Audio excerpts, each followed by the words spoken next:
Episode 186 coming at you here from Movies You Missed podcast. We are back after our month-long terrifying journey through some fantastic horror films. Sadly, we will not be discussing any horror movies today, but we will be discussing some great flicks. Can't wait to get into them. V, how are you doing today? I am now bright-eyed and bushy-tailed after watching our palate-cleansing movies for this week, now that we're done with the month of October, and I know you're sad, and I am a little bit too. I do have a couple of horror movies that I do want to watch before the end of the year, and before our yearly recap in January, but it's nice to digest some lighter fare after the month of October. Yeah, a lot of people feel that way. I usually do a palate cleanser movie after I've watched 3 or 4 horror movies in a row. So I'm good with this palate cleanser week. Like I said, both movies are great. Can't wait to get into them. But I certainly will be watching horror movies from here till the end of time. Yes, I feel the same way, actually, and especially because there are a lot of times right around February when it's been nice and dark for a while that I really just want to turn on my fireplace and curl up on the couch and watch the entire Scream series. So I definitely watch horror movies, especially horror comedies, outside of October. I think for me, it's just so many in a row for our podcast that makes me ready for this first week of November. Understood. Well, I'm glad that I have turned you into such a horror film fan, and I know you're a big Scream fan. You like those cheeseball slashers. Hell yeah, those are so much fun because they're not as scary. Because you can fight off a stupid homicidal maniac versus some really angry spirit like in The Conjuring. Very true. I don't know if rock salt works for them, so not really sure how to fight them off. I'm not sure. I have read a couple of books on demonology and witchcraft and dark magic, and I don't recall anything about salty stuff. Oh, I've just been rewatching Supernatural recently, and they use rock salt, which is why it made me think of it. Oh, gotcha. I never continued on with Supernatural after I think the 8th episode of season 1. I understood why people liked it. I just didn't feel like spending 15 seasons watching that show. Oh, no. Yes. Most shows at this point, because I do love rewatching TV shows. I know you that's not something you enjoy. Your wife and I do, though. I do. I rewatch. Really? I can never convince you to watch TV with me. Watching new TV is tough for me. I recently just did a whole rewatch of How I Met Your Mother, one of my favorites. I'm in the middle of a Seinfeld rewatch right now, and I think that might be the only two series I actually do rewatches of. My point stands. I've never really done... Yeah, I guess that's true. Solid point. But there are many shows that I've been rewatching over the years since the 90s where I've picked a season finale that I treat like the series finale because subsequent seasons are just so goddamn terrible. I'm not going to watch them. Yeah, I get that. So yeah, there's a bunch of shows that I will not watch the entirety of, and Supernatural is certainly one of them. That went on way too long. Well, again, maybe one day I'll get back into series. It's just tough for me to want to commit to all of the time that you have to give to a series. You'd rather commit all your time to movies. Yeah, I would. And Nick and I talked about that on our Monkey Bone episode, which I'm only bringing up because How Did This Get Made is dropping their Monkey Bone episode coming up the first week of November. So you bet be prepared for more love for Monkey Bone coming up. I'm so excited for that episode. So am I. Can't wait. But we're not here to talk about series or Monkey Bone again because I know V hates Monkey Bone, and I could spend a whole other hour chewing V's ear off about how great Monkey Bone is. But we are Movies You Missed podcast. Movies is the operative word here. We do not spoil movies that we discuss. We like to bring movies back from the dead, if you will, and movies that we feel do need to be revisited. And we are doing that today with 2, like I said earlier, great movies. So before we get into those, we would love to discuss the movies that we've seen in theaters or on streaming this week. And I know V's been holding off on what they watched over the last 2 weeks now. So I'm very curious, V, what you watched week 1 and over the last week. Well, I saw 2.5 movies over the last 2 weeks. 2.5? Because I'm not sure how to classify one of them, and I'll actually start with that one because I really want your opinion on it. I watched Famous Last Words on Netflix. It's the final interview with Jane Goodall. Okay. It's about an hour long, and it is beautiful and goes through her life, and it was almost felt like a documentary, but because it's just an interview, it's not quite a documentary, but it is a really important piece of film that I did want to talk about, so I don't know where it falls, but I definitely will say, given her recent passing, this is an interview that she did at the early part of this year, And the agreement was that it would only be released after her death. Oh, interesting. Hence, famous last words being the title. Ah. So for anyone who knows the history of Jane Goodall over the last 70 plus years of her groundbreaking and vital work for chimps and other animals, as well as saving the planet in general. Yes, yes. Also, for parents wanting to introduce Jane Goodall to their children, which I think is very important as well, highly recommend Famous Last Words on Netflix. All right. Whether or not that quite fits in with our podcast remains to be seen. However, I highly recommend it. Well, you have done 2 other really short movies in the past, so I guess that's okay. True. Okay, so the next 2 films I watched, I wanted to make sure the movies that I watched and talked about for this episode fit the topic that we picked, which is child-friendly, because of what we picked this week. And so I wanted to stick with that, and I watched kid-friendly movies that were on my list for 2025. The first one being a documentary. Hey! Which you absolutely have to watch. Billy and Molly. It's on Hulu right now. Billy is a man. He is married but childless. Molly is an orphan otter. Oh. That he nurses back to health and takes care of, and they have such a wonderful bond, and it's a beautifully shot National Geographic documentary. Oh my gosh. I love this movie. It made me cry. Very important. A lot of questions about how much we want to help wild animals versus keeping them wild. Yeah. Very good questions that are brought up, but at the heart of it is this beautiful relationship between a human and an animal that you can't help but love. Like I said, it's streaming on Hulu. Billy and Molly, highly recommend. Sweet. Sounds good. I will have to check that one out. The last movie I watched this week is a film that we cannot escape from. No one can escape this movie this year. It is the most streamed movie of the year. The soundtrack is also one of the most streamed albums of the year. I finally got around to watching K-pop Demon Hunters.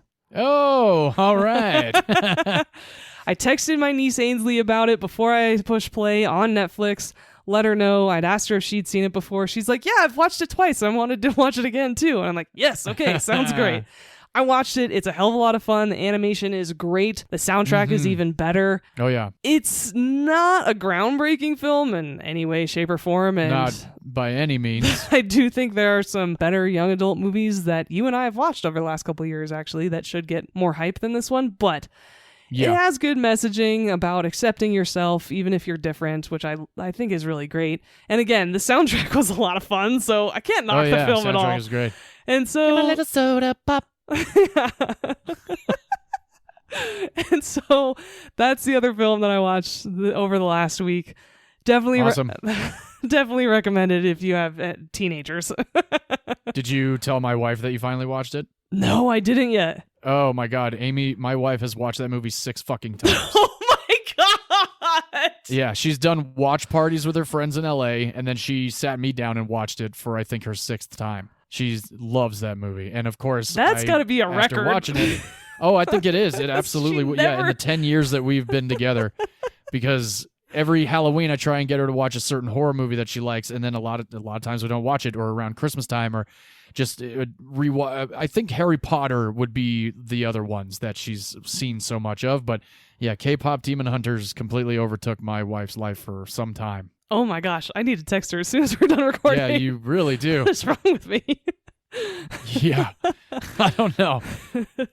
But yeah, I enjoyed it. I thought it was a lot of fun. I would totally watch it again. It's out in theaters right now, but it's a sing-along, so there's no way in hell that I'm even going to think about doing that. No. And luckily, Amy doesn't want to go to a sing-along either, so we'll just, if ever again, well, I'm sure we'll watch it again at some point. Right. The only sing-along movie I will ever watch is Rocky Horror Picture Show.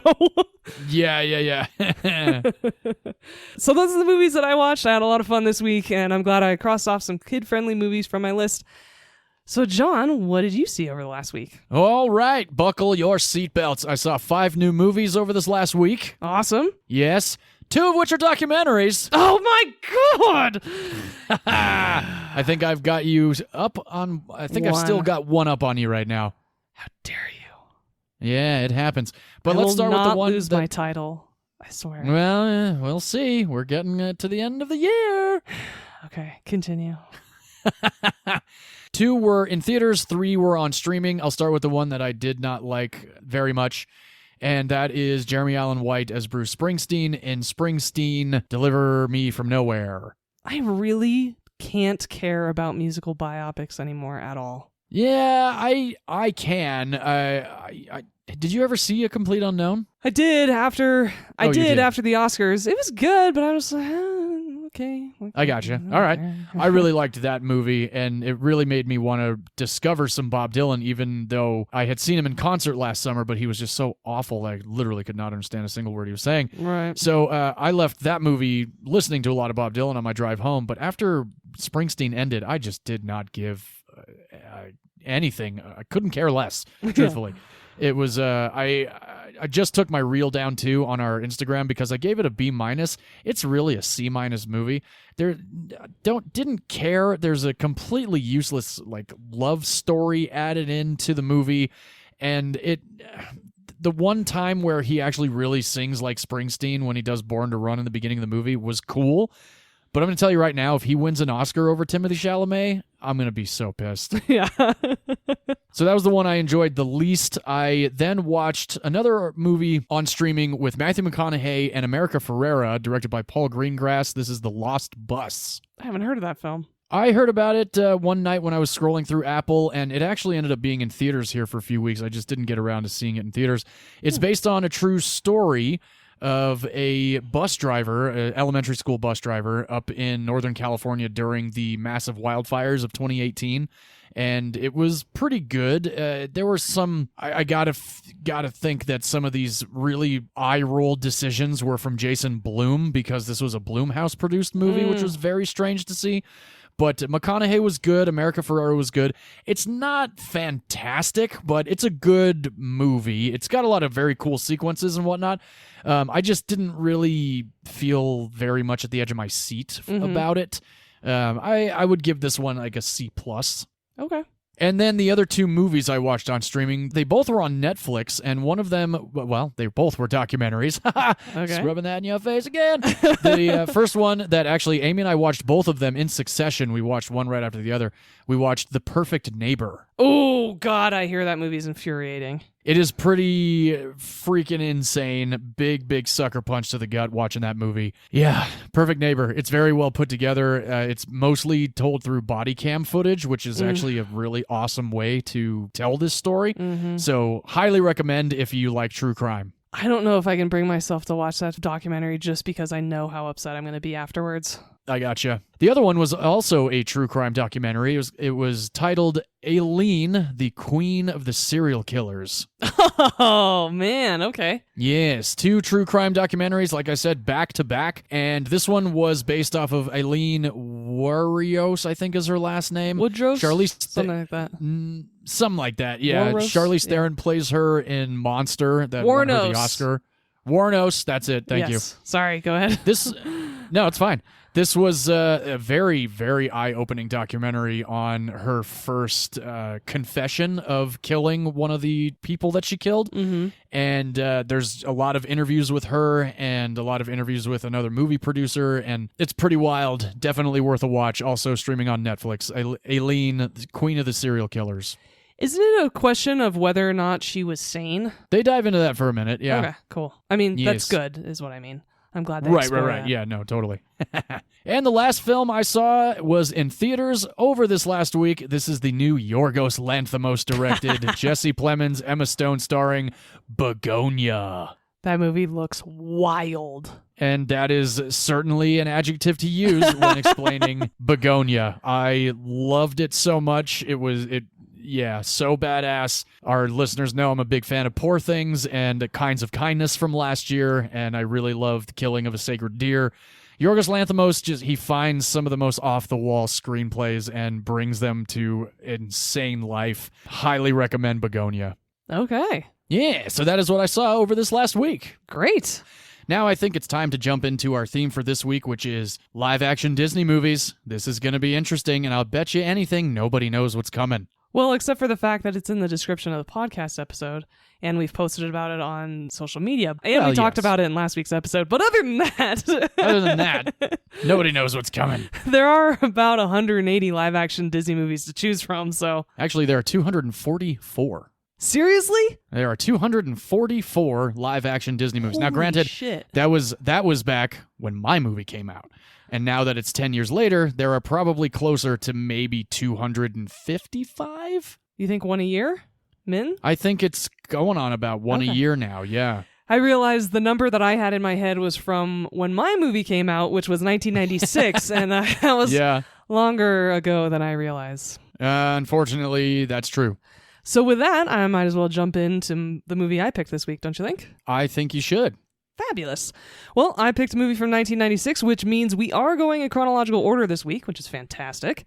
Mm-hmm. I picked a movie I love, and also a movie that is a companion, or I should say a live-action remake, to a movie I picked earlier this year from Disney. Very, very true. Because back in episode 150, which was all the way back in February, actually, I picked the 1961 animated movie 101 Dalmatians. And so for this episode, I have picked the 1996 live-action version starring Jeff Daniels, Jolie Richardson, and Glenn Close in 101 Dalmatians. I hadn't seen this version of 101 Dalmatians in solid 15 years. I had seen it only a tiny bit more recently than that, probably in the last 10 years, but it'd been a while. However, I had seen it as an adult at one point, and so knew it held up. I watched it a ton when I was a kid because when it came out, we were so excited, especially from that trailer. Glenn Close was terrifying in that trailer and a perfect Cruella de Vil. We were so excited to see this movie. And so for any of you who have not seen either the original animated movie or this one, I'm happy to dive in a little bit to the plot, even though it's pretty well known. We have Roger and Anita, who are two single people living in London, both owning a Dalmatian. And we open up with Roger waking up in the morning with his very good dog, Pongo, who is the best roommate ever, I think. Yeah. Because he's doing a bunch of chores, getting Roger up for his day, turning on the shower for him and the coffee. He's a great boy. And closing the shower curtain, all of the above. Grabbing the milk off the porch. Yeah. She's great. We also get introduced to Anita, who is working for a high fashion house called House of DeVille. Much better than House of Gucci, I promise you. I like House of Gucci. I know, you're like the only person on the planet. I'm one of the very few people. Yep, I'm in the minority with that movie. You really are. And Anita works for a woman named Cruella de Vil, who is a very severe woman who loves her fur. And the way Cruella de Vil enters House of DeVille, this fashion house, is very Devil Wears Prada-esque. This entrance reminded me of Miranda coming in the Devil Wears Prada. I completely got that feeling as well when she walked in and we see her from the back with her long cigar stick. The hair and even the walk was very similar. Well, for me, it was all about people's reactions to her presence. Oh, yeah, that too. Sure.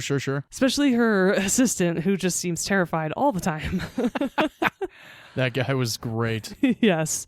And at one point, Anita shows some of her designs to Cruella, and Cruella gets very excited by spots. Long coat and dress and fur that have spots all over them, and she realizes through seeing a picture on Anita's desk that she was inspired by her Dalmatian. And she starts asking all these intrusive questions about her dog. Is it short hair or long? Is it coarse or fine? All these creepy questions. Even as a kid, I was like, uh-oh. What a charming dog. Thank you. Spots? Yes, she's Dalmatian. Inspirational? Yes. Long hair or short? Short. Coarse or fine? I'm afraid it is a little coarse. Pity. But it was very fine when she was a puppy. Redemption. We need to have a little girl talk. Come to my office. Bring the drawing. And she says, oh, well, if we ever make this, it'll be like I'm wearing your dog, which was awful. And also called foreshadowing. And, a little bit. And there is one moment, though, in this movie that I really love of Cruella's. I mean, she's incredible in this film. I'll talk about that a little bit later. But Cruella has a line in the film that I actually really enjoyed. And it was when she was asking Anita about her personal life, basically saying, are you currently married? Do you have plans to have kids? Because I don't want to lose you. You're such an amazing designer. And I really do love this quote. Work is fresh and clean, unfettered, unpretentious. It sells. And one of these days, my competitors are going to suss out who you are, and they're going to try to steal you away. Oh, no, if I left, it wouldn't be for another job. Oh, really? What would it be for? Well, I don't know, if I met someone, if working here didn't fit in with our plans. Marriage. Perhaps. More good women have lost a marriage into war, famine, disease, and disaster. You have talent, darling. Don't squander it. So that's what Anita does, and Roger is actually a video game designer, but he's not doing very well. He keeps pitching this idea of, which this is a real video game that came out after this movie. Yep. Where you're a Dalmatian and it's a little adventure game. And unfortunately, he's not getting the villain right. And so his game gets rejected. And so he's very dejected. And he rides his bike out to a park with Pongo that day. And it turns out Anita does the same with her dog, Purdy. And this is where the two Dalmatians cross paths, eyes lock, and Pongo falls in love and proceeds to pull Jeff Daniels through the park on his bicycle until he ends up in a duck pond. And this is a great little twist on the original meeting from the animated movie from 1961. I really like how they put their own flair on it for this movie, but there are definitely echoes of the original in it as well. Oh, yeah. And so... First and foremost, I want to say Jeff Daniels playing Roger is fantastic at physical comedy. Of course, we know him from Dumb and Dumber, but it's not over the top in this one, and he has such a great nuanced portrayal of Roger being this kind of goofy guy, but really solid dude at the same time. He's a really good person. We've picked him a lot on this podcast. We really like him, especially me. I'm a big fan of him, but of course you as well because of Dumb and Dumber, your pick from episode 148. He starred in The Martian from my pick in episode 145, and also Looper, Good Night and Good Luck, which was my mother's pick this year. Yes. And Speed from episode 117. Yeah, he's been on our show quite a bit. Quite a bit, yeah. And he's also been really good in period pieces, especially American history.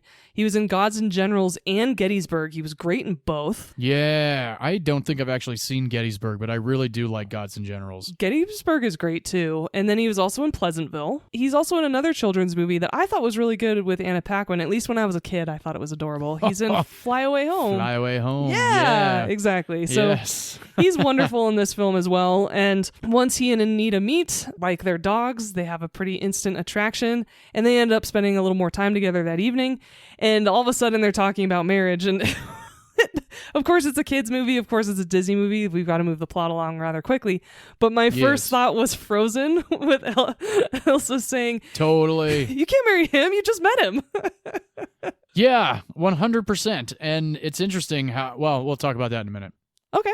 Well, make sure to remember what you're going to say. I will. And Jolie Richardson playing Anita, we just talked about her last week because she was in your pick of Event Horizon. Yeah. This was a much happier film that came out the year before than Event Horizon. But she's also in The Patriot. Was in almost the entirety of Nip Tuck as well. Yeah. Oh my gosh. She's in David Fincher's The Girl with the Dragon Tattoo. And she's appeared a third time in this podcast because she plays David Duchovny's wife in Return to Me. That's right. Where she had a really nice dog in that film, too. Yes, she did. And so now Anita and Roger are married, and Pongo and Purdy are as well, which is so cute. And one thing leads to another, as it often does, and not only are Pongo and Purdy expecting puppies, but Anita is expecting a child as well. And this is when Cruella de Vil comes over. She's really excited to hear about the puppies, but really pissed off to hear about the kid. Yeah. Oh my God. When she says, "Oh, Roger, you have been a busy boy." Yeah. She has so many great one-liners in this movie that are just so devastating. Oh, yeah. I love her so much in this film. She honestly carries it. I mean, Jeff Daniels and Jolie Richardson are great in their own, of course, but this movie would not... It's Glenn Close's show, for sure. Absolutely.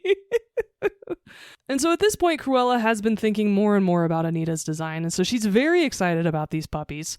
And when they come, there are 15 of them, which, Jesus Christ, people, spay and neuter your dogs, please. Yeah, exactly. We'll see you next week on The Price is Right. Yeah.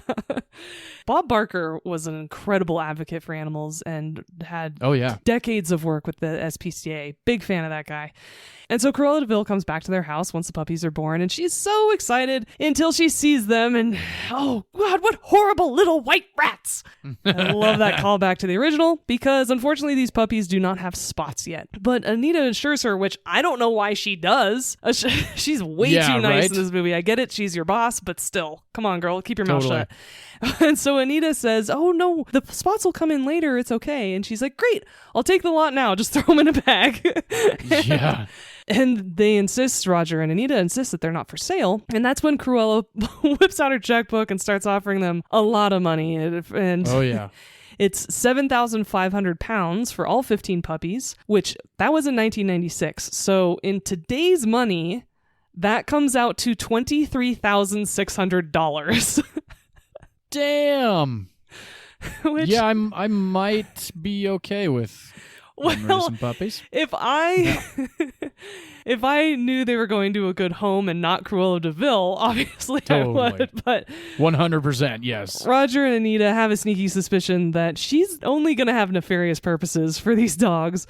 And so she runs out of the house super pissed. Yeah, she does. And about a couple weeks later, since of course the puppies need to grow up and gain some spots, now we've cut to them being probably about 8 weeks old, 10 weeks old or so. They definitely seem weaned, which is good. Mm-hmm. Unfortunately, Roger and Anita are on a walk, and this is when Horace and Jasper come and steal the puppies. Now, Horace and Jasper are Cruella de Vil's henchmen, and they're played by Hugh Laurie and Mark Williams. Yes. Now, Mark Williams is Mr. Weasley in the Harry Potter movies. Mm-hmm. And Hugh Laurie, most of you will probably recognize the name. He was House in the show for the entire run of it. I love Hugh Laurie being known to most American audiences as the cranky, crotchety House because in England, he's known as this goofy comedian. Yeah, I know. I've heard this. Because he is a total idiot in the Blackadder series, which is hilarious. And he actually played off of the man who played Mr. Bean. Oh. Rowan Atkinson, and Rowan Atkinson is super serious and uptight in Blackadder, and Wow, I've swapped. never heard of this show. Oh yeah, it was a lot like Fawlty Towers and other great British comedies from like the 80s and 90s that I really enjoyed. We used to watch them on PBS all the time when we were growing up. Loved them. Nice. Yeah, and Hugh Laurie is also in Street Kings, which is an underrated Keanu Reeves movie. Oh, cool. I didn't know he was in that. And other children's movie he's been in are the Stuart Little movies. Yes, he also voices the cockroach in Monsters vs. Aliens. Oh, nice. That's a pick for you in the future, right? Yes, it is. Awesome. And so Horace and Jasper have bowled over the nanny, played by Joan Plowright. She was perfect casting in this film. Oh, she totally. sounded exactly like the original nanny from 1961. Yeah, she really did. And I remember seeing her in the Dennis the Menace live-action movie with Walter Matthau in the 90s as well. I never saw the Dennis the Menace movie. Oh, my dad hated it because the kid was such a little asshole. Well, the Menace is in the title. Exactly. But unfortunately, Joan Plowright actually passed away in January of this year. But she was great in this film. Oh. I really was happy with her addition as well. And we actually meet Jasper and Horace when they're going to meet this man named Skinner, who is the most horrible person I've seen in a movie in quite some time. Them meeting Skinner is just a perfect example of these two characters and their intelligence level, so I really wanted to play this clip. Now, look at me. Pay attention. This is very important. There are two things you must not do with Skinner. Right? One, do not look at the horrendous scar on his neck. Two, don't talk to him. Understand? Not a word. Right. Oh! Look at the size of that scar! No bloody wonder you can't talk, mate! For some reason, watching this time around, I, for whatever reason, thought Vinnie Jones was going to be popping up as Skinner. So did I. Yeah. That's so strange. I think it has to do with just little bits and pieces of our memory from this movie, and he had a shaved head, and he's got kind of this big face, or kind of like a tough guy look, and he's rather intense, and well, who's the British actor who we think of in that role? It would be Vinnie Jones.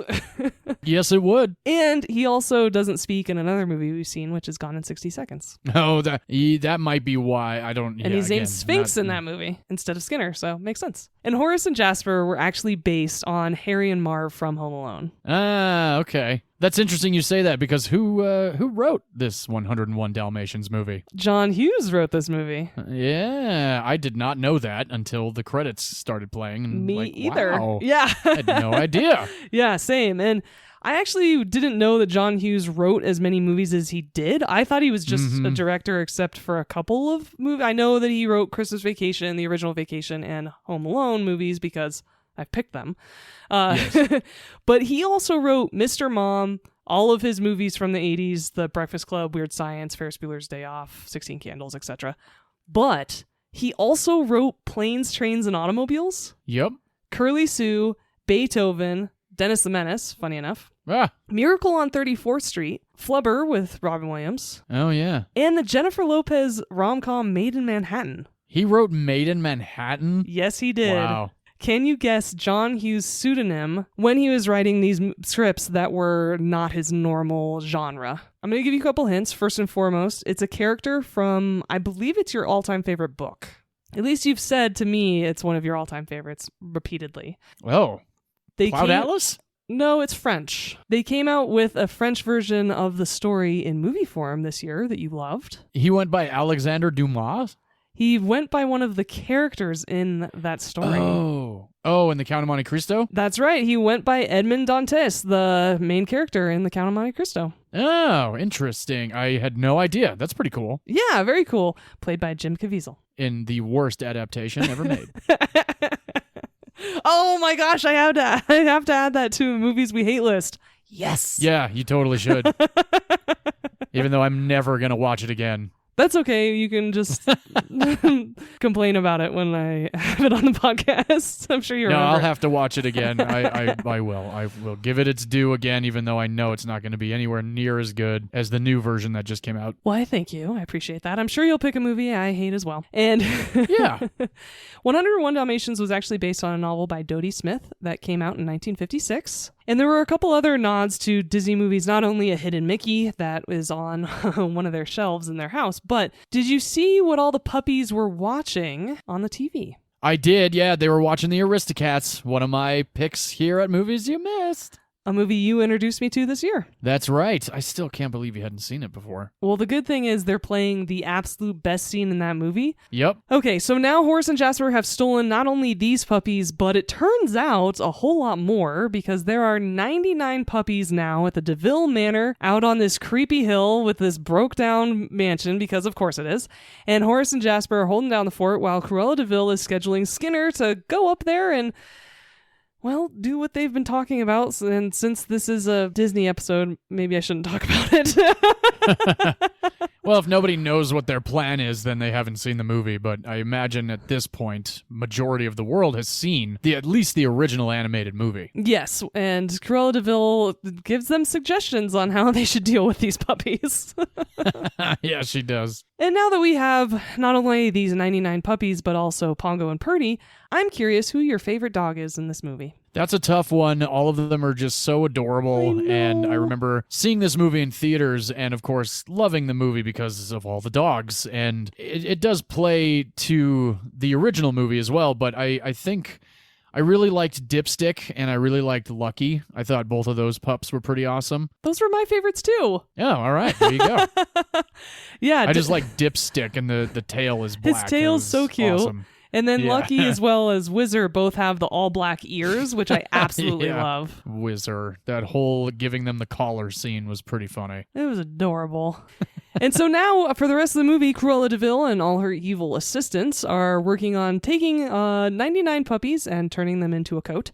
On the flip side of that, not only are Roger and Anita working with the police to try to rescue their dogs, they're not aware of all the other ones at this point, but also Purdy and Pongo have actually escaped their home and have gone on a bit of an adventure looking for their puppies. And this is where the Dog Network comes in. And I love this film and how they handled the live action version of this, because real dogs were used in this movie. Yep. There were a couple of CGI shots, and they're a little bit obvious these days, but for the most part, these are real dogs because 230 Dalmatian puppies were used in this movie. Wow. 20, That's a lot. Yeah, 20 adult Dalmatians as well. Whoa. Yeah.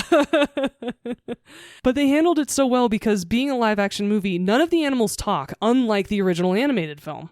Mm-hmm. So instead, they had to use expressions and different takes and really brilliant editing cuts to show how these animals are communicating with each other, not only on the dog network, but also when we go to a barn and there's some pigs and some horses and ducks and what have you. And every animal is so emotive and expressive in this film. They did such a good job, the crew, the animal trainers, and the editor, to really convey what these animals were wanting and needing and talking about. And it was incredible. A lot of this movie, there's no dialogue, and you absolutely understand what's going on and how you should be feeling. Oh, yeah. 1,000%. Very, very well done. And so I'm so glad to have revisited this film. I'm glad that I did it the same year as I did the original as well. Watching it so close to the original was really fun, and I liked being able to make comparisons or at least parallels to both because we'd seen them so close together.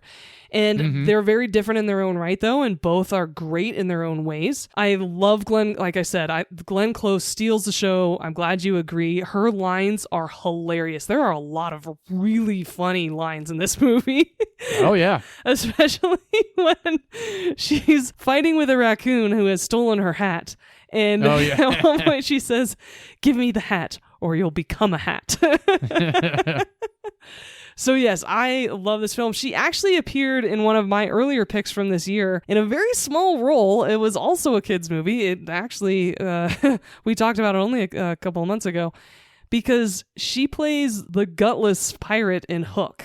Yes, indeed. That goes in the boo box. One of my all-time favorite cameos in a movie, and she also actually is the voice of Kala in Tarzan, your previous Disney pick. That's right. That's right. She's Tarzan's gorilla mom. Yeah. I really loved seeing her this year in Back in Action. That was really fun. Oh, that was great. Yeah, that was awesome. As the grandmother. Uh-huh. And very cool. She's amazing as the vice president in Air Force One. I really, really liked her role in that movie. That's right. She's in Mars Attacks. Yeah. Tim Burton movie. Yes. She is in Hamlet, the Mel Gibson version from the 90s that is so, so good. I remember watching it in English class in high school. Great movie. I've seen that one once or twice. I do prefer the Kenneth Branagh 3-hour epic. Yeah. I mean, that but I can't do be like touched. the Mel It's Gibson one. Yeah. Kenneth Branagh and Shakespeare, you can't go wrong. But not at all. The Mel Gibson Hamlet is very good in his own right as well. Yeah, it is. It absolutely is. Glenn Close is also in Dangerous Liaisons, which is a future pick of mine. Fatal Attraction, The Natural, several movies where she acted wonderfully as a crazy person. And she's also in The Big Chill. She's great. She's been doing a lot of fun stuff over the last few years. She just pops up in really random movies. I'm really enjoying it. But she's great in this film, as I said, and has a lot of wonderful lines. And so, as most of you know, that is 101 Dalmatians. And I'd love to hear what you thought about watching this movie. Since you hadn't seen it in 15 years, I really hope you enjoyed revisiting it. I think it had been at least 15 years. I've had the VHS copy of this movie for a long time. I remember seeing it in theaters and being a big fan of it, obviously, as a child. And watching it this time around, I certainly forgot how funny it is, because it really had me laughing throughout the whole thing. Right? While it does have its moments of like, okay, haha, silly it's kids still movie. yeah, absolutely. They have to cater to the child audience, and some of it I felt moved a little too fast. But at the same time, I'm sitting there and I'm like, well, the animated movie moves real fast too. So, and the animated movie is like 80 minutes, maybe 70 something minutes, and this one stretched almost 2 hours. So there was that addition to it, which is always kind of funny to me with these live action movies. They add more time to them when they don't really need to, but at the same time, it still works. It's not like I was bored with any of the movie. No, this is a pretty fast-paced film. Yeah, and I think my favorite scene during the whole dog network thing is when the brown fluffy dog starts telling all the cows and whatnot about the kidnapping. That was brilliant right there, because I completely forgot about that scene. I'm sitting here laughing with that dog throwing that burlap sack over its shoulders on its hind legs, acting like a burglar or like Horace or Jasper. Those two absolutely cracked me up. And it's so wild seeing Hugh Laurie in this movie, because like you mentioned, he's in Stuart Little. He plays Mr. Little in that movie. He's alongside Gina Davis. It's just so weird hearing his actual British voice, because I watched House for so long. Right. But Glenn Close, absolutely wonderful in this movie. I'll never forget seeing the trailer and the whole like woof woof and the big laugh. Oh, yes. And then the really sinister laugh later on in the movie that she drops. And like you said, so many of her lines are one-note hilarity.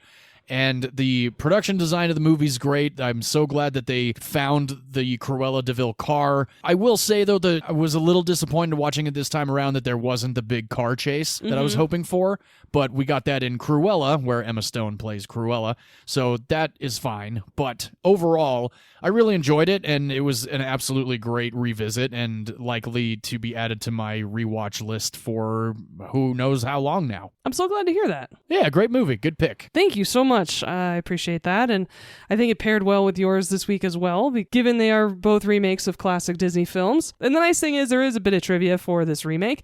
And a lot of it was really fun to learn, so I'm happy to share it with our audience as well. I will say the director of this movie is Stephen Herrick, and he directed Bill and Ted's Excellent Adventure. Oh, cool. Don't Tell Mom the Babysitter's Dead, an underrated Mark Wahlberg movie that I actually like called Rockstar. It was pretty good in the 90s. Oh, I've never seen Rockstar. Yeah, it was fun. But he also directed The Mighty Ducks, The Three Musketeers, and Mr. Holland's Opus. Wow. Yeah. Damn. Okay. He's Well, good for him. Great family film director in the 90s. Big time. Okay, so on to a little bit of the trivia about this movie. The crew rubbed steak juice and raw hot dogs on Jeff Daniels' face to get the puppies to lick him on cue. That's awesome. Working with kids and animals on set is sometimes very challenging, and I'm sure these puppies were a beast to wrangle, especially because there were so many of those animals on set. Oh my God, 260. Yeah. But it had to be fun filming with puppies. Come on. Oh, I can only imagine how much fun that was. Yeah.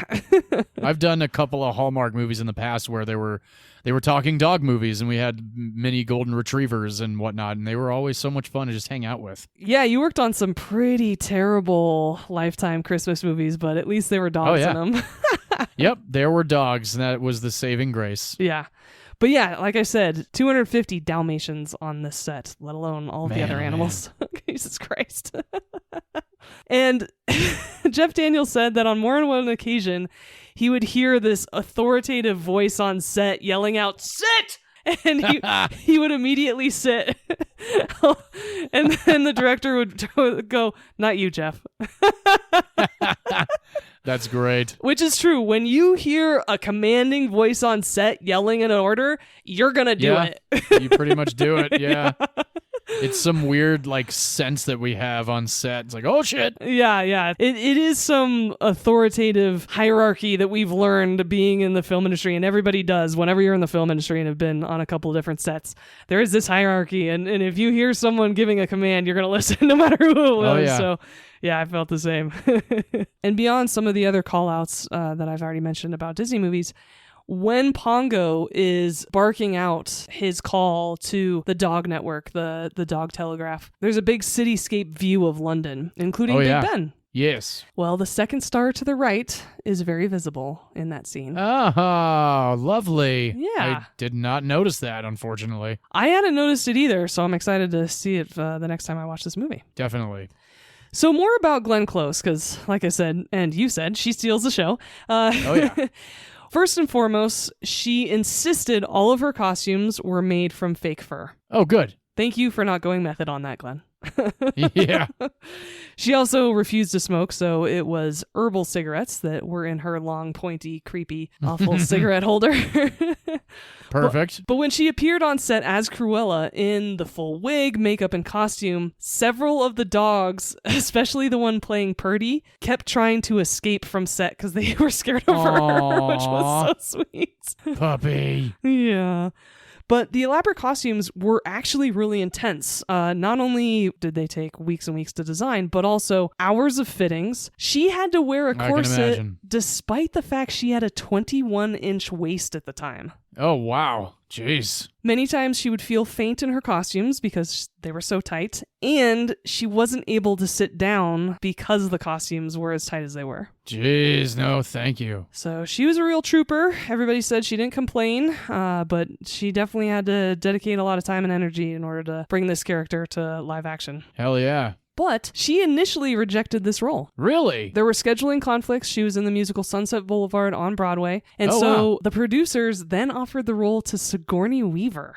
Oh, that would have been cool. Which would have been amazing. She plays the evil stepmother in a retelling of Snow White that I picked a couple months ago. And then they offered the role to Kathy Moriarty, who is the evil woman in Casper with that very distinctive voice. Oh, yeah. And She's she would have been perfect, too. Yeah, she would have been really good. She did a screen test and everything, but was deemed too frightening for this children's movie, which is hilarious because then she was in Casper. But yeah, well, she's terrifying. She is pretty freaky. Yeah, nothing against her. Love her. She was very beautiful in Raging Bull when she started out in her career, but and nothing against it. She's still very lovely looking in the 90s too, but yeah, she would be really scary. It's the voice, really. Like if they had given it to Kathleen Turner in That's like the late immediately 90s. who I thought too. Yes, she's Yeah, like it an would've been evil like, Kathleen Turner wait. voice. Yeah.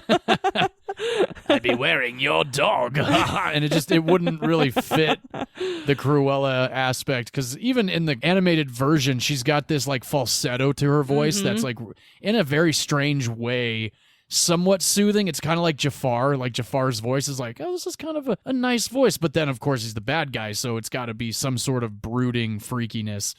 And that was one thing that I liked about Glenn Close's take on Cruella, is she really got the laugh down and the walk, and I just loved every time she said puppies, her mouth had a different shape to it, like every single time. I can only imagine like how many takes they did and how many times they had to stop because people were just laughing. Well, and just how many times she had to say puppies in this movie, right? Yeah, exactly. By that time of going through other actresses for this role, Sunset Boulevard had closed on Broadway and Glenn Close was now available again. So Perfect. They offered her a role and she accepted. She actually said that John Hughes wrote Cruella as too soft. Oh, really? She wasn't as menacing, and she certainly wasn't as funny in the original script. Oh. And so she watched the original animated movie from 1961 and put those original lines into this film, which why Awesome. it was as good as it was and why she was as funny as she was as well. She improvised a lot. She really put this character into another level because she said this character had to be well defined, and the whole point is seeing the villain get their comeuppance. And you can't do that if you don't really hate them.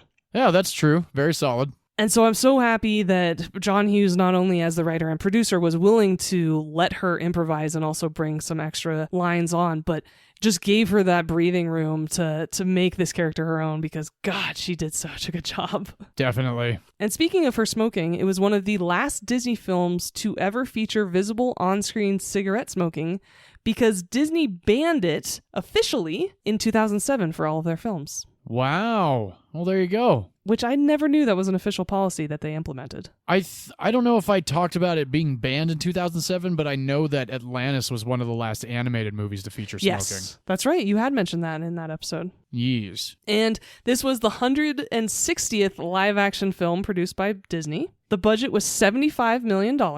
Wow. I'm sure half of that budget went to animal trainers. Oh, for sure. In the U.S., it made $136 million. Damn. Worldwide, it made $320 million. Woo. Wow. This movie did exceptionally well. And yeah, it did. I don't even have the numbers for VHS and DVD sales, which I know for a fact were phenomenal because our household was one of them too. Yeah. So that is the remake live-action version of 101 Dalmatians, starring Jeff Daniels, Jolie Richardson, and Glenn Close.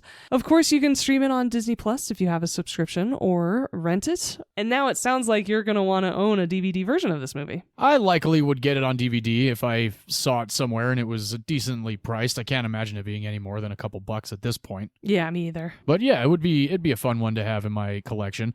I don't remember 102 Dalmatians very much, but I know I definitely saw it. Oh, I never did. Oh, no, you never did. All right. Even though Glenn Close is Cruella de Vil again. Yes. Yeah, like I said, I saw it one time. I just don't remember any of that one. Okay, well, it's probably for the best, given it's a sequel. Understandably so, very likely, yeah.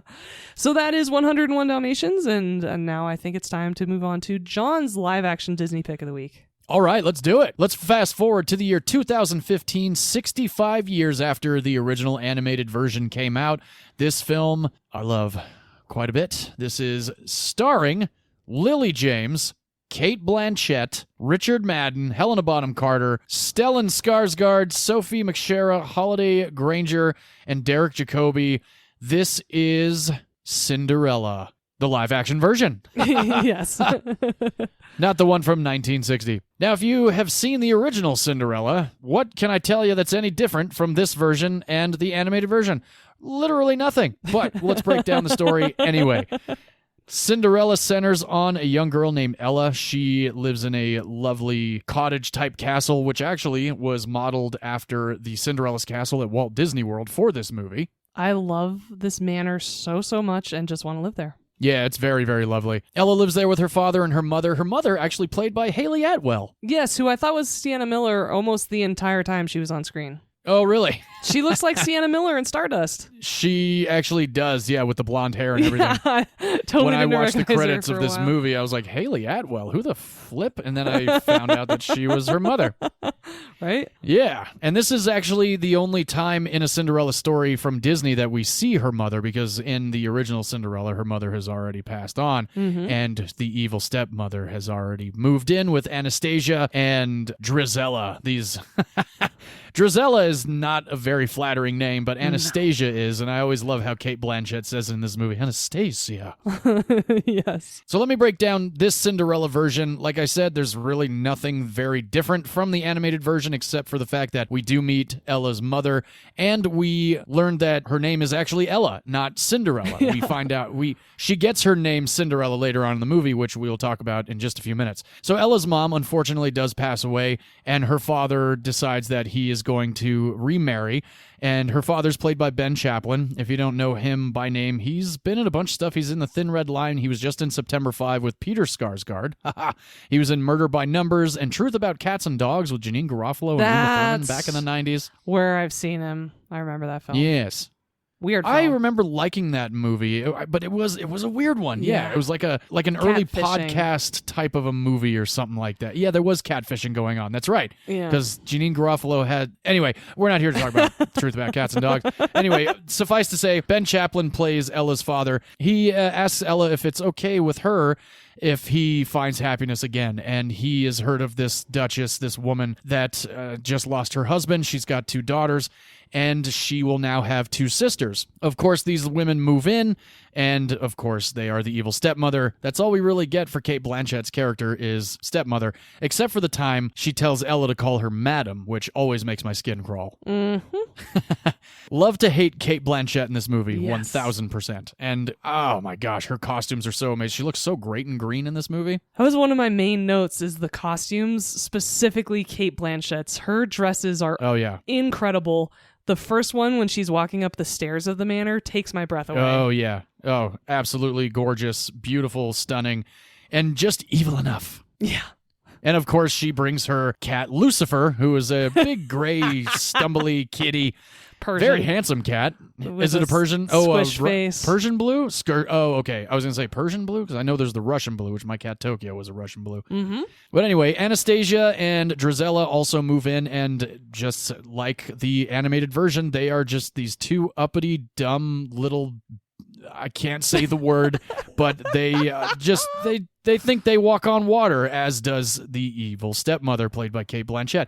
Now, Ella's father has to go away on a trip. Unfortunately, this leaves Ella alone with her now 2 stepsisters and her stepmother. Come to find out that Ella's father did not, unfortunately, make it back. He has passed away on the road, and now Ella is stuck with these 3 women in her house, basically. And she has this credo of her family that is, have courage and be kind. She's very much of the mindset that if you treat people with kindness, it'll come back to you. And we all know that that is not how the Cinderella story works, unfortunately. Or the world. Or the world. That's so true. That's why I'm not nice to anybody.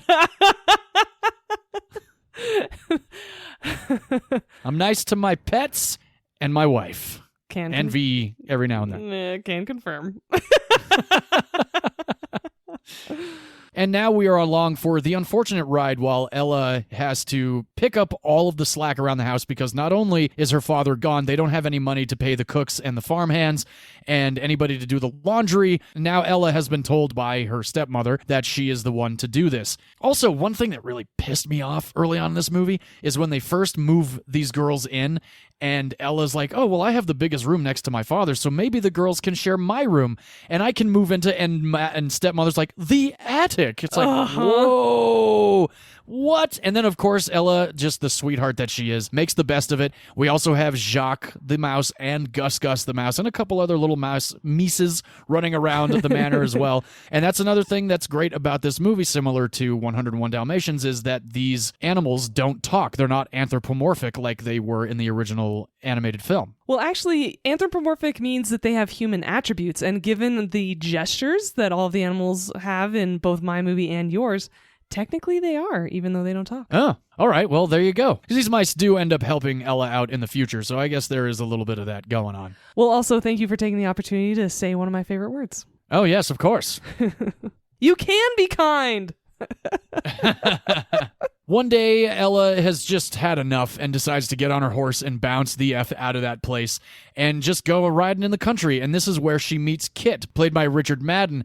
He is, of course, we know as the audience, he is the prince of this kingdom, but she doesn't know who he is, and he doesn't want her to know who he is, so he calls himself Kit. And apparently Kit stands for King in Training. Oh, that's clever. Okay. Really, his name is Rob Stark, though. Yes, that's very true. It is, yes.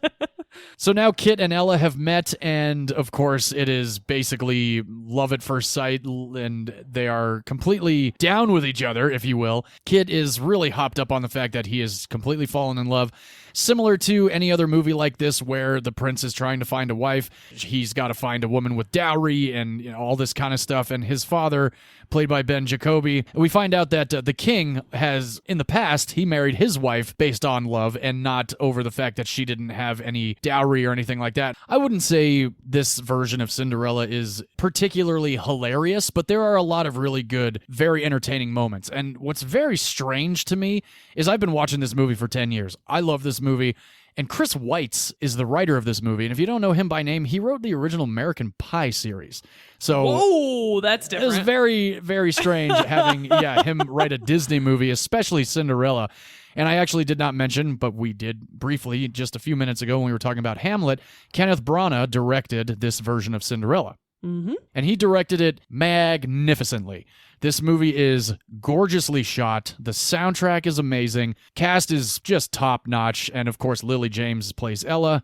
We all know my fandom for Lily James. Big, big fan. So now that the king and the prince have had this back and forth, the king is like, let's throw a ball. Let's get you introduced to some women. And at the same time, Kit is like, well, you know what? I'd actually like it to be open to commoners, too, because he knows that Ella is no woman with dowry. She is a commoner based on what she was wearing, which was a little bit of a raggedy dress, and she had some cinder on her face. And this is how she gets her name. So this ball is now held, and all the women across the kingdom and other kingdoms are coming to hopefully win Kit's hand in marriage.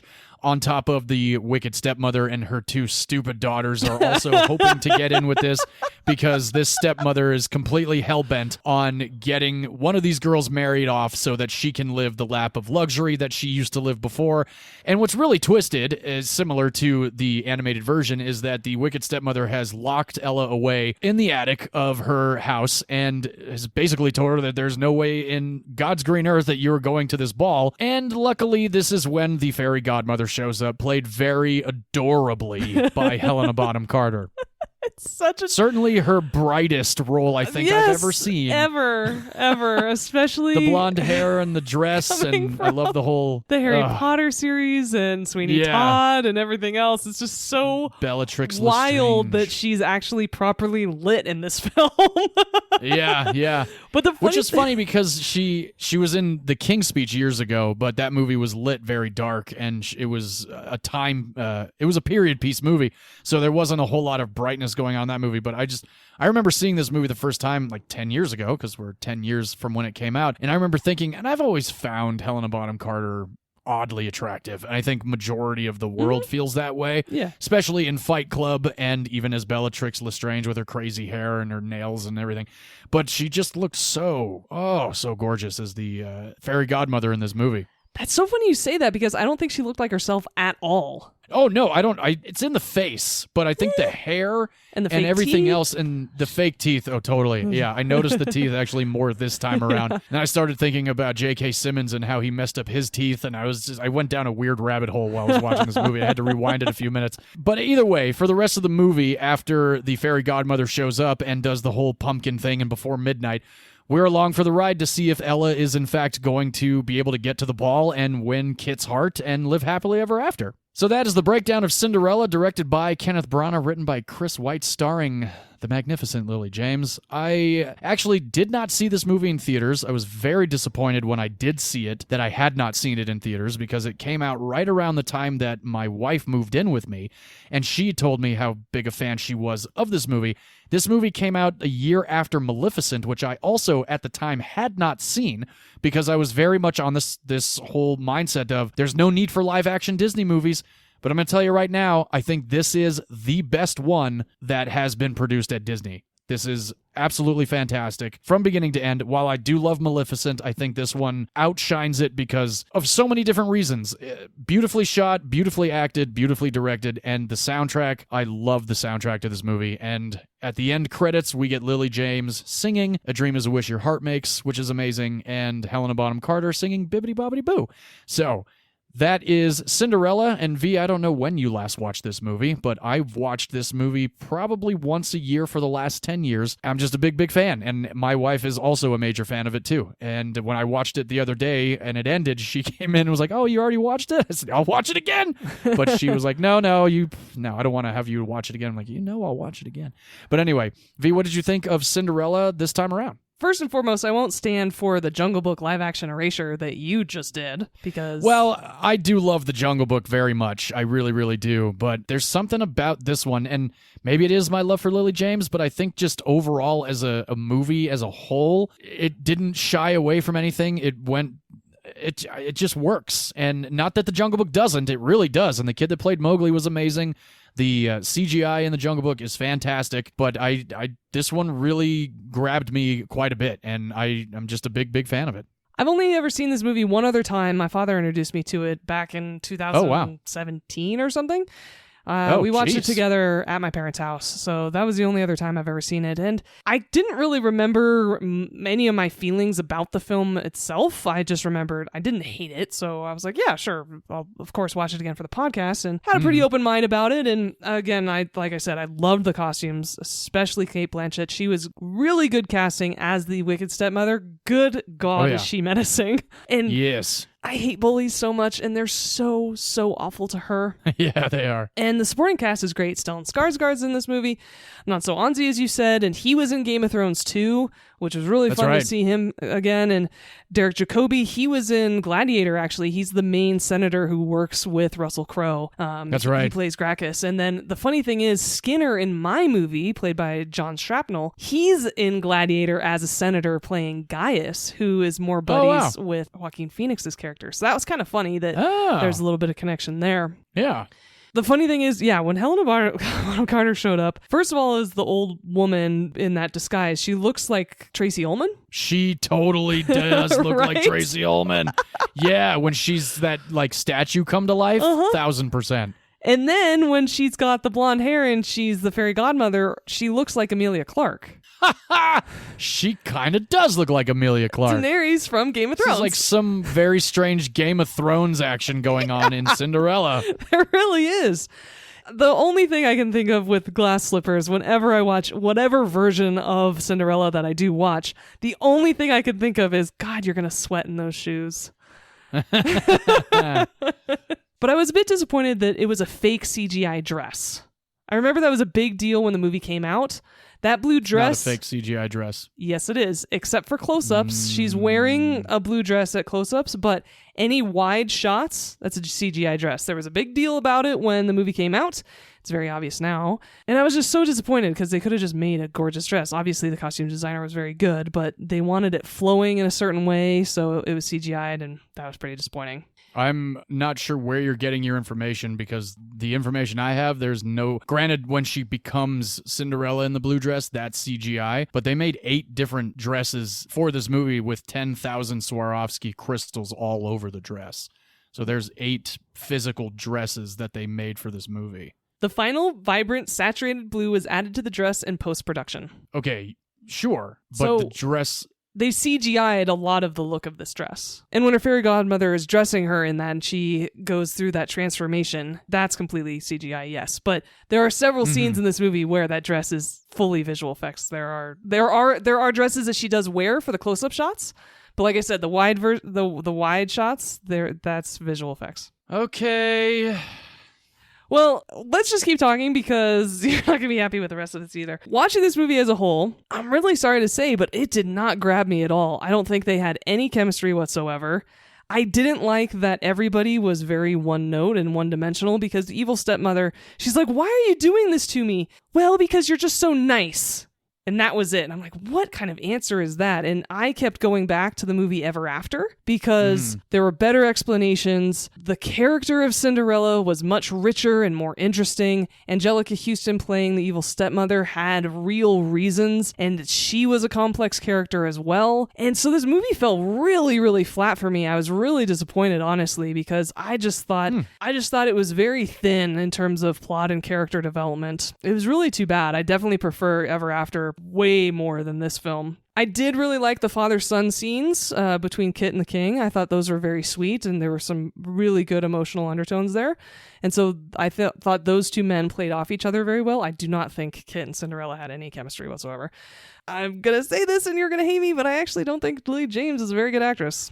So, Interesting. Unfortunately, I did not have a good time with this film. I highly, highly recommend other versions of the Cinderella story over this one. And I don't plan on ever watching this movie again. Okay. Well, that's that. I guess there it is. No big deal. I have no further comment or BTS. That is episode 186. It sounds like it's Thank a big you guys deal. for joining us. No, I don't care. I still like the movie. Where can I go from here that none of this will be of any interest to you? Well, but, I still maybe like to our behind the audience it will. scenes trivia about movies in general. Even though I didn't like the movie, doesn't mean I don't want to hear about trivia. All right, well, let's get into some trivia. This was the 244th live-action Disney movie. I don't think we'll ever watch all of the live-action movies Disney's ever made, because we have watched don't think almost so. all of the animated that they've done. Yeah. There's so many live-action movies that started out way back in the 50s and up until now.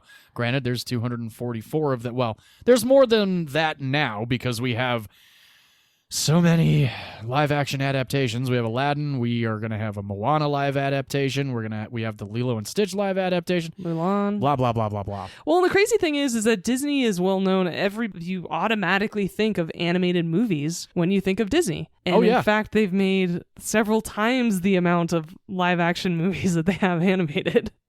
Yeah, I know. It's pretty nuts. And there's some good ones out there. I just don't know how often I'm going to want to go all the way back and watch Swiss Family Robinson or something like that. I remember watching that as a kid. Yeah, same. And Disney certainly has some really twisted live-action movies, too, like Old Yeller and Where the Red Fern Grows and all these other freaking terrible, gut-wrenching movies that they came out with. Animated movies, too. Let's not forget some of the trauma we've been subjected to through their animated films. Yeah, that's true. There's certainly a lot of them. Let's talk about Lily James for a little bit more. She auditioned for the role of Anastasia originally, but when she auditioned for Anastasia, seemed like Kenneth Branagh and producers liked her a little bit more for Ella, so she got the role of Ella. Well, she's way too pretty to be one of the evil stepsisters, especially... Absolutely.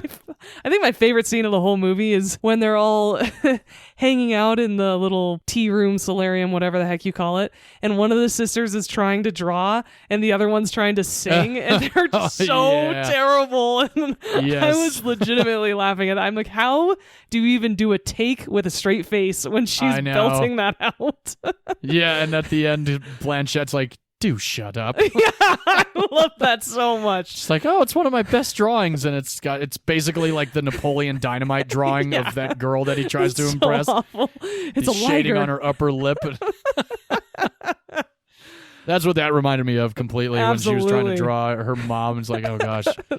Yeah, speaking of CGI, while Lily James's dress was certainly CGI'd for a lot of the wide shots, they did make 8 separate dresses for her to wear during the production of this movie, especially when she becomes Cinderella for the ball. And a couple of them were made with a lift in the front so that she could run and not get the bottom of the dress dirty. Brilliant. And then there were other portions that were down lower to the ground so that she could drag through the mud.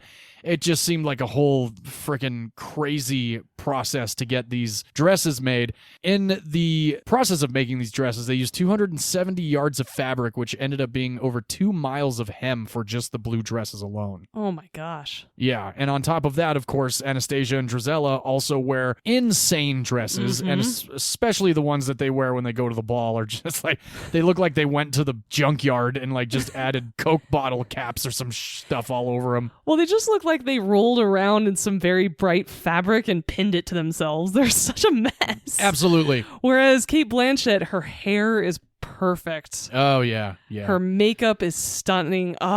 Everything about her is so menacingly evil and so well done in this movie. And the few times where she laughs at Ella with her like, ha, ha, ha, ha, like that deep, oh man, I certainly do not like that laugh coming out of her. Which is funny because it's actually more chilling than Cruella de Vil's laugh. Oh, absolutely, yeah. The glass slippers were also CGI. They did make a couple of them for props, but the ones that she ends up wearing in the movie were CGI, not made of glass. And that whole sequence, oh gosh, when her stepmother finds the slipper and everything, it's so terrible.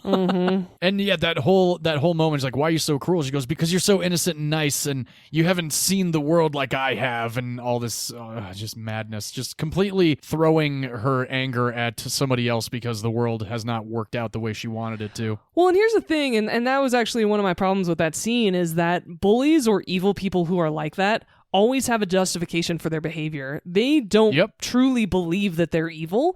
And so her saying, oh, it's because you're so good. No, she would actually see Cinderella as stupid, as naive, as someone who's wasting her life or who is wasting her given gifts or what have you. And so that dialogue didn't make sense at all in terms of the real world. That's not how a real world evil person or bully would talk. Gotcha. Because they would have a justification. It's not a real world. Yeah, that's sure. This is a fantasy. Right, but it's a live action version of it. So suspending disbelief is a bit harder than an animated movie. I gotcha. I see what you're saying. I see.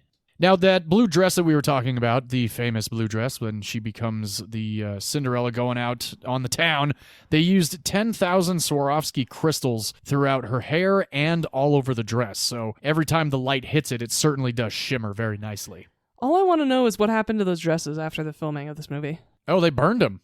They didn't. No, they didn't. I don't know. I guarantee you they are in a Disney vault somewhere, or maybe even Lily James took one home with her.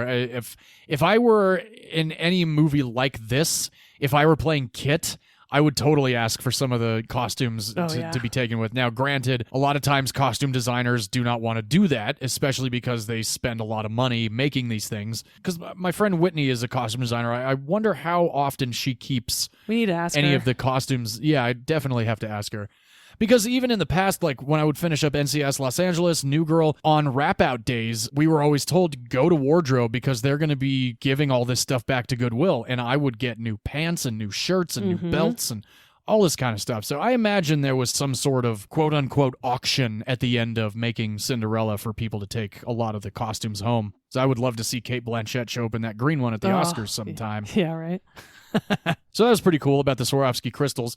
And those slippers that they made, the 8 glass slippers, were also Swarovski made as well. Oh, okay. Yes. Imogen Poots, Margot Robbie, Saoirse Ronan, and Alicia Vikander were all considered for Cinderella. Margot Robbie would have been a lot of fun. I think Margot Robbie would have been a total awesome idea as well, because she was still up and coming at the time, and she is Margot Robbie. Yeah, exactly. I'm likely to see Wuthering Heights just because she's in it. Other than that, I really couldn't care less about that movie. Oh, I'm very excited for that film, and I'm sure a lot of women are. No. I mean, it's a pretty depressing story. Oh, see, I don't know anything about. I know it's a book. I know a buddy of mine read it 2 or 3 years ago, and he was like, "Yeah, that was a tough one to read." And I'm like, "What? I don't even know what it was about." And then now I've seen the trailer, and it's Emerald Fennell who did "Promising Young Woman" and "Saltburn." But either way, this one could be pretty good. I hope so. Anyway, It could be the tiebreaker, making her movies best 2 out of 3, and you liking That's that director true. again. So, well, I still do like "Promising Young Woman," and I liked the first hour of "Saltburn." I just didn't like how that one ended. But we'll see. That's coming out soon. This film had a budget. V, what do you think? $110 million. Ooh, you were off by $15 million, a $95 million budget. Really? I'm honestly Yeah. shocked that it was that little, given the locations, the sets, the costumes, and the CGI. Yeah, lots of practical locations Impressive. for this movie, and a lot of live action animals as well. There's actually a very fun featurette on the DVD that's about 10 minutes long talking about the animals that were on set. And Lily James had actually never ridden a horse before this movie, so she had to take some training classes and learn how to ride a horse properly. Oh, wow. I haven't been on a horse in years, but I do like horseback riding. It's a lot of fun. This film came out March 13th of 2015, literally a month before my wife moved in with me. Domestic box office intake was $201.1 million. Nice. Worldwide box office, $542.3 million. This is the most successful film Kenneth Branagh has ever directed, and that is Cinderella, live-action version from Disney Studios. That movie made more than Thor. That movie made more than Thor. Yeah. Whoa, that's impressive. Speaking of being the most successful movie for the men that helmed them, John Hughes made more money on 101 Dalmatians than any other movie he had ever written or directed. Wow. In his entire career. That's wild. Because his contract gave him a piece of the merchandising profits. There it is. Perfect. Well, good for him. So, wow, our films this week were the most successful for both of the men who led them. That's awesome. That's very, very cool. And like V said with V's pick of 101 Dalmatians, you can stream this version of Cinderella on Disney+. I watched it on Disney+, because it's on 4K on Disney+, but I do have a DVD copy. My wife and I are big fans of it, regardless of what V thinks. Watch Ever After instead. Lily James is a little bit more fun to watch than Drew Barrymore. in my Okay, but you opinion. have to admit Ever After is an amazing movie. I do like Ever After. Thank yes, you. I do. You've done it on the podcast already. Yeah, I like that movie. Yeah. Now, V, I'm sure you have, or I'm sure you would, but would you watch 101 Dalmatians with Grandma? Absolutely, I did. And then it's another movie I want to introduce to my nieces if they haven't seen it yet. Oh, yeah, definitely. And did you ever watch this specific version of Cinderella with your grandma? No. It's not twisted enough for her, right? Yeah, no, definitely not. Now, if it had gone the way of the Grimm fairy tales, where the evil stepsisters are cutting off the heels of their feet to fit into the glass slipper, it might have worked out for Grandma to watch it. But no, I never did watch this version with my grandmother. She would have liked Snow White: A Tale of Terror, the one that I picked Oh, last yeah, year. my grandma would have loved that one. Absolutely. Probably Snow White and the Huntsman, too. Oh, yeah, totally. All right, well, that Ooh, is our... Charlize Theron would have been a good evil stepmother, too. Ooh, yeah, she totally would have. Just for All right. fantasy castings, Cate Blanchett was amazing in this film. She was my favorite part of the whole movie, actually. No, she's absolutely fantastic. So that is our live-action Disney movie episode palate cleanser after the month of October and our horror month. Thanks for joining us here at Movies You Miss Podcast. Do continue, because we are going to be doing some great movies over these next several weeks. V, are you ready to drop what your next pick is for next week? Absolutely. I'm really excited about this because we have decided to stay on the lighter fare of things for next week's theme. We are doing 80s comedies. And Yeah. I picked a classic. A lot of people actually haven't seen this film, even though the lead actor is very famous and we've all seen movies of his, because I picked the 1985 film starring Chevy Chase, Fletch. All right. And I don't think you've ever seen this movie. I don't think I have either. It was always tossed around at my house. My parents were always quoting it, and they're like, oh, it's from Fletch. We'll have to watch Fletch sometime. Fletch. Never watched it. Oh, okay. Well, it's currently streaming on Netflix, so it'll be really easy for you to watch. Perfect. And what 80s comedy movie did you pick? I picked another movie that I don't think a lot of people have seen. This one in particular has quite the cast, especially the two leads in it. This is Robert De Niro and Charles Grodin in a film called Midnight Run.